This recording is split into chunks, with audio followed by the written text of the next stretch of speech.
बुंदेलखंड जर नकाशावर शोधायला गेलात तर सापडणार नाही, पण इतिहासाच्या पानात नक्की सापडेल.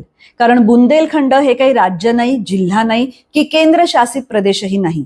हा एक 11 जिल्ह्यांचा भूभाग आहे, पण तो 2 राज्यात विभागला गेलाय, उत्तर प्रदेश आणि मध्य प्रदेश. ही दोन्ही हिंदी भाषिक राज्य असली तरी बुंदेलखंडाला स्वतःची बोलीभाषा बुंदेली पण आहे आणि एक वेगळी सांस्कृतिक छाप सुद्धा आहे. इतिहासात मात्र बुंदेलखंड भरभरून सापडतो. विंध्य पर्वतांच्या टेकड्यात वसलेल्या या भूभागात रामायणातले चित्रकूट वसले आहे आणि महाभारतातल्या शिशुपालाचे चेदी राज्यही इथेच होते.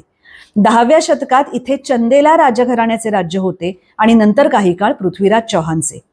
मोगलांच्या कार्यकाळात अकबराशी बुंदेलखंडातल्या राजांनी घनघोर युद्ध केले, काही भाग गमावलाही, पण जहांगीरशी मैत्री करून आपला इतर भाग राखला.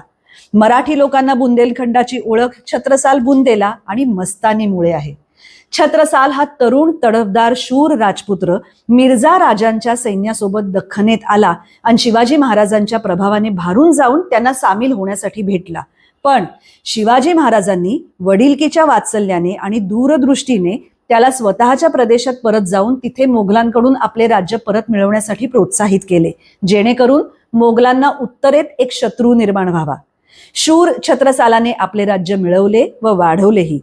पण 1730 मध्ये मोगलांचा मातब्बर सरदार महम्मद बंगशाने जेव्हा बुंदेलखंडावर चाल केली, तेव्हा वृद्ध झालेल्या छत्रसालाने बाजीराव पेशव्यांची मदत मागितली आणि बाजीराव पेशव्यांनी विजेच्या वेगाने येऊन महम्मद बंगशाला धूळ चारली.